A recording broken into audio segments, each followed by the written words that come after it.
Yeah, watching them play, I know Posh has a lot to do with them. When he plays well and Champagny play well, that's a tough 1-2 combination. So, we're going to play against an urgent team, a desperate team. We both come in with the same identical league record, and they will be a half game up on us because they beat us at our place. I expect it to be a very physical, emotional game, and a game we have to be prepared for. If we don't turn the ball over and we can get some second shots at the rim, we're going to give ourselves a chance to have some success. But we know what we're up against, Kevin.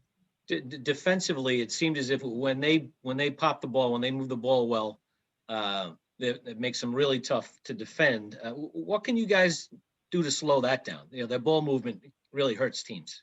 Well, I think you have to be fundamentally sound defensively. We're not a team that's going to get out and try to deny this and deny that. I think you gotta really pay attention to their personnel because they're not set oriented. They run motion. They get the ball going from side to side. They have a couple of quick hitters. There's a couple of variations in their motion where they get Champagny some open looks. But so you got to make, you got tough catches. Don't turn the ball over and give them pick sixes. Get back in transition. A lot of people don't give them credit for the amount of points that they can put on the board. I think they're averaging like 78 points a game. Everybody gives all the credit to Creighton and their pace and their transition. I think St. John's is just as good, if not faster. It's just that their styles are a little bit different. But as far as the outcome and the pace of play, they're right up there with them. They're right up there with them because that ball gets moving pretty fast. And Ed, I didn't do good in pre-calc. I'm curious, can you still be in the top 5 in the Big East with a couple wins this week? Do you know?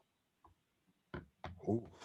I think there's a lot of things that have to happen. I mean, there's a lot of things that have to happen and go our way. Number one, we have to win 2 games. Yeah, that's obvious. Beyond that, because I don't know who's matched up. Is there a possibility? Yes. But I think everything has to fall the right way for you to do that. Again, Xavier not being able to play all those games puts you in a percentage-wise based on how the Big East would do it, that you may have more league wins than them, but you're not gonna leapfrog them based on just percentages of wins and losses and how that calculates out. You know what I mean?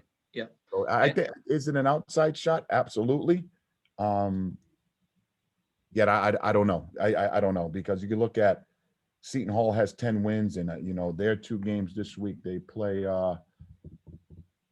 Do they even have 2 games? I know they play at St. John's on Saturday, and they got Connecticut tomorrow. Yeah. So. Yeah, and then last one. Who would be your Big East Player of the Year at this point? Funny, Kevin and I talked about this yesterday.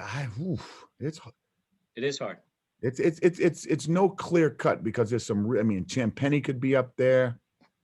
Gillespie's got to be up there. Champagny's got to be up there. I think I said his name. Mamu, Robinson Earl. Statistically, David is right there. Some good players, man. Some damn good players in the league. I have to think about that one. I want to see how it all shakes out. I like to give awards to winners. That's been my take. If you're the best player on the best team, it's hard to not call you the most valuable player. I got you. Thanks.